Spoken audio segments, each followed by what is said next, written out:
एक और प्लान बनाने जा रहे हैं जिसकी चौड़ाई 18 फीट है और लंबाई 35 फीट है। ये आप जो देख पा रहे हैं, यहाँ हमने एक नया सेशन स्टार्ट किया है। यहाँ हम आपको फाउंडेशन कैसे बनती है, गड्ढे कैसे खोदे जाते हैं, साइट को क्लीन कैसे किया जाता है, उसके बारे में भी जानकारी देने का प्रयास करेंगे। तो यहाँ हमने जो है पूरे घास के मैदान में एक प्लॉट को सर्च किया है। उस प्लॉट पे हमने जो है कुछ सफाई करके इस तरह से कुछ गड्ढों के निशान पहले से ही लगा के रखे हैं, जिससे आपको देखने में और समझने में आसानी हो। तो इस तरह से जो है हमने यहाँ टोटल कॉलम के गड्ढों के निशान यहाँ लगा के रखे हैं। ये जो गड्ढे हैं, उन गड्ढों का जो साइज हम लेके चल रहे हैं, वहाँ हमने जो है 4x4 के गड्ढे हमने यहाँ पे लेके चले हैं। ये 4x4 इनकी लंबाई चौड़ाई हमने दी हुई है, ठीक है। उसके बाद हम इसमें जो गहराई जो दे रहे हैं गड्ढों की, वो 4 फुट गहरे गड्ढे दे रहे हैं। आप 5 फुट भी कर सकते हैं, जैसे आपकी मिट्टी की स्थिति हो वैसा आप गड्ढा वहाँ पे बना सकते हैं। तो हम यहाँ पे जो है टोटल जो गड्ढे हैं उनको हम 5 फुट की गहराई तक खोदने का प्रयास कर रहे हैं।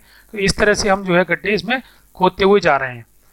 देखिए टोटल जो गड्ढे हैं हमारे, वो करीब करीब हमारे 12 गड्ढे हैं। तो 12 गड्ढों को हमने खोद के तैयार कर लिया है। 1 2 3 4 5 6 7 8 9 10 11 12, इस तरह से टोटल हमने जो है 12 गड्ढे खोद कर तैयार कर लिए हैं। और जी हमारी जो गहराई है वो 35 फीट है और चौड़ाई हमारी जो है 18 फीट है। 18x35 का प्लॉट है। जो हमने जो है गड्ढे तैयार किए हैं वो प्योर चौकोर गड्ढे हैं, जो लंबाई में 4 हैं और चौड़ाई में भी 4 हैं और गहराई में हमने इसको 5 किया है। अब मिट्टी की पोजीशन कैसी हो तब आपको गड्ढे की गहराई डिसाइड करनी होती है। तो मिट्टी की कंडीशन के ऊपर गड्ढे की डेप्थ डिसाइड करती है। इसको हम अपने नेक्स्ट पॉइंट में देखने वाले हैं कि वो हमारे जो है गड्ढे कैसे खोदे जाएंगे और खोदने के बाद हमारी मिट्टी कैसे निकलती है, जिससे कि हम मिट्टी का चुनाव सही प्रकार से कर सकें और हमें जो है मिट्टी का स्टार्टअप प्रॉपर तरीके से मिल पाए और हम अपने कॉलम को खड़ा कर पाएँ और अपने स्ट्रक्चर को तैयार कर पाएँ। तो हम अपने नेक्स्ट पॉइंट में हम यही चीज़ देखने वाले हैं कि किस तरह से है जो है हमारे गड्ढे में मिट्टी निकलती है और किस तरह से हमें कॉलम को तैयार करना होता है। तो चलते हैं हम अपने नेक्स्ट पॉइंट की तरफ। देखिए यहाँ हमने जो है गड्ढे को खोद करके तैयार कर लिया है। गड्ढे को खोद कर तैयार किया है। तो आप देख पा रहे हैं यहाँ मिट्टी की कंडीशन किस तरह से, जैसा कि आप इसमें देख पा रहे हैं। यहाँ हमने गड्ढे को तैयार किया हुआ है। तो सबसे पहले आप देख पा रहे हैं यहाँ मिट्टी की जो है वो कचड़ा जो है जो होता है वो लेयर वहाँ पड़ी हुई है।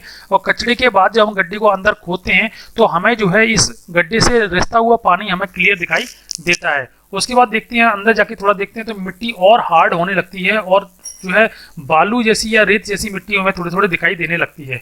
उसके बाद हम गड्ढे को और गहरा खोदते हैं तो हमें जाके जो है मिट्टी में थोड़े थोड़े जो है कंकड़ के छोटे छोटे दाने हमें मिलने लगते हैं। यही हमारा जो है हार्ड पॉइंट है जहां हमें कॉलम को खड़ा करना होता है। यही मिट्टी जो है हमारे काम की मिट्टी है। अगर हमारी मिट्टी में अगर छोटे छोटे दाने कंकड़ हमारे जो है छोटे छोटे अगर कंकड़ हमें नहीं मिल रहे हैं तब हमें जो है गड्ढे की गहराई को खोदते जाना है। हम जब तक कंकड़ नहीं मिलेंगे तब तक हमें गड्ढे को रोकना नहीं है, क्योंकि कई बार ऐसा होता है कि कोई जगह जो है भराव की होती है, उसमें पहले से किसी ने मिट्टी डाल के उसको भराव करके तैयार किया होता है।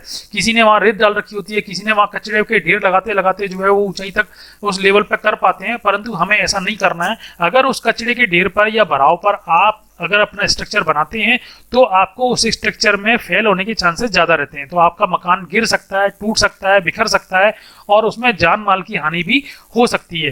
तो इस तरह के जो है हम लोगों को जो है प्रयास करना है कि वो गड्ढा हम उतनी गहराई तक ले जाएं कि हमारी मिट्टी में छोटे छोटे कंकड़ के वाइट कलर के दाने निकलने चाहिए। तब हम जो है उसको हार्ड मिट्टी मानते हैं। वहाँ हम अगर अपने स्ट्रक्चर को हमारे कॉलम को हम स्टे करते हैं तब जाके वो हमारा स्ट्रक्चर तैयार होता है। तो उसके बाद हमने ये सारे गड्ढे जो है उसी तरह से तैयार करते हुए जो है हमने तैयार कर लिए हैं। जहां हम देख पा रहे हैं तो यहाँ सबसे पहले हम पीसीसी करते हैं। जब हमारा गड्ढा तैयार होता है तो पीसीसी करते हैं और पीसीसी करने के बाद हम अपने कॉलम स्ट्रक्चर को खड़ा करते हैं। तो पहले देखते हैं हमने पीसीसी करते हुए हम कॉलम को कैसे खड़ा कर रहे हैं, उसको हम देखने का प्रयास करते हैं। देखिए हमने यहाँ पे जो है यहाँ हमने जो है 40 mm की गिट्टी से यहाँ पीसीसी कर रखी है। और पीसीसी करने के बाद, पीसीसी मतलब जो होता है प्लेन सीमेंट कंक्रीट, इस प्लेन सीमेंट कंक्रीट को करने के बाद यहाँ जो है एक मिक्स बनाया जाता है, जो सैंड और सीमेंट का जो मिक्स रहता है जो हमें यहाँ डाला जाता है। और डालने के बाद उसमें पानी डाल के इसको पूरा तरह से फैलाया जाता है। तब जाके वो जब ठोस हो जाता है उसके दूसरे दिन हम अपना काम यहाँ स्टार्ट कर सकते हैं। तो फिर हम काम स्टार्ट करते हैं, तो हम अपनी फाउंडेशन को तैयार यहाँ करते हैं। तो यहाँ हम देख पा रहे हैं, यहाँ हमने कुछ कॉलम खड़े करके आपको यहाँ दिखाया हुआ है। तो यहाँ हम आपको एक नया एक चीज आपको और दिखाना चाह रहे हैं कि यहाँ हमने आप देख पा रहे हैं अलग अलग तरह के कॉलम हमने यहाँ खड़े करके रखे हैं। अलग अलग तरह के कॉलम कैसे खड़े कर रखे हैं, यहाँ आप देख पा रहे हैं जो कॉर्नर में जो कॉलम है, बहुत सारे लोग यही गलती करते हैं इन चीज़ों में कि जैसे हमारा प्लॉट जो है 18 फुट चौड़ा है और 35 फुट लंबा है, तो हम क्या करते हैं चौड़ाई में जो है हम अपनी प्रॉपर्टी के अलावा दूसरे की प्रॉपर्टी में भी गड्ढा खोद लेते हैं और उस अपनी फाउंडेशन जब हम बनाते हैं तो हमारी आधी फाउंडेशन हमारे प्लॉट में होती है और आधी फाउंडेशन हमारे दूसरे प्लॉट में होती है। तो ऐसा ना करते हुए हमें अपनी फाउंडेशन अपने ही प्लॉट में बनाना चाहिए, क्योंकि अगर फ्यूचर में कभी आपके बगल वाला कोई व्यक्ति अपना फाउंडेशन तैयार करता है तो आपकी फुटिंग जो आपका जो पेडेस्टल है, जैसा कि आप यहाँ देख पा रहे हैं, इसको हम पेडेस्टल बोलते हैं। ये देख रहे हैं, ये फुटिंग आप देख रहे हैं, ये पेडेस्टल है। आधा पेडेस्टल आपके में है और आधा पेडेस्टल उसके में है। जब वो अपना गड्ढा खोदता है तो आपका पेडेस्टल उसके खुदाई में निकलता है, तो वो क्या करता है अपनी गहराई तक पहुंचने के लिए वो आपके पेडेस्टल को तोड़ देता है। उस कंडीशन में आपके मकान में दिक्कत आ सकती है। तो ऐसा आप ना करें, तो कोशिश करें कि आप अपना पेडेस्टल अपने में बनाएं। तो इस तरह के जो पेडेस्टल होते हैं, देखिए हम जहां 3 तरह के पेडेस्टल आप देख पाएंगे। इस पेडेस्टल को जो आप देख पा रहे हैं, जो हमारे प्लॉट में ही पूरा गड्ढा खोदा है हमने, 4x4 का जो गड्ढा खोद रखा है, उसको बोलते हैं हम सेंटर कॉलम। ये हमारा सेंटर कॉलम है जहां हमारे चारों तरफ फाउंडेशन है और हम यहाँ पे 20 सेंटर में कॉलम को खड़ा करते हैं। दूसरे नंबर का जो आप देख पा रहे हैं, ये फाउंडेशन हमने जो बगल में दिखाया है, इसको बोलते हैं इसेंट्रिक फाउंडेशन। इसेंट्रिक फुटिंग भी हम इसे बोलते हैं, इसेंट्रिक फाउंडेशन भी हम इसे बोलते हैं। ये एक साइड में होती है और पूरा पेडेस्टल अपने जो है प्लॉट में ही होता है, अदर प्लॉट में नहीं होता। यह सरफेस आप देख पा रहे हैं, यहाँ सरफेस जो है दूसरे के प्लॉट से बिल्कुल एकदम चिकना रखा है हमने और बिल्कुल टच करके रखा है। अगर वो अपना कभी फ्यूचर में मकान बनाता है तो उसको भी प्रॉब्लम नहीं होती और हमारे को भी प्रॉब्लम नहीं होती। इस तरह से हमने इसको जो है खड़ा किया है। फिर आप देख पा रहे हैं, हमने कॉर्नर कॉलम भी बनाया है। कॉर्नर कॉलम में क्या हुआ था कि हम अपने ना तो रोड पे निकल रहे हैं ना दूसरे के प्लॉट में जा रहे हैं, तो वहां पे भी हमने जो है अपने पेडेस्टल को अपने ही एरिया में कंस्ट्रक्ट किया है। तो इस तरह से हम जो है कंस्ट्रक्शन करते हुए जो है हम अपने टोटल जो है कॉलम खड़े करते हुए अपने टोटल अपने जो है 18x35 वाले एरिया में खड़े होते हैं। तो यहाँ हमने जो है टोटल कॉलम आपके 12 कॉलम खड़े करके आपको दिखाया है। यहाँ हमने जो कॉलम खड़े किए हुए हैं वो 9x9 का साइज हमने इसमें रखा है। 9 इंची लंबाई है और 9 इंची चौड़ाई है। और डेप्थ की और हाइट की बात करते हैं तो वो हमारा जो टोटल स्ट्रक्चर की जो हाइट होती है हमने वहां तक उसको लिया हुआ है। फुटिंग की डिटेल की चर्चा हम नेक्स्ट पॉइंट पे मतलब अगले वीडियो में हम करने वाले हैं। तब तक हम पहले आपको यहाँ बताते हैं, यहाँ जो हमने स्टील यूज की हुई है, यहाँ हमने टोटल कॉलम में 4 सरिये यूज किए हुए हैं।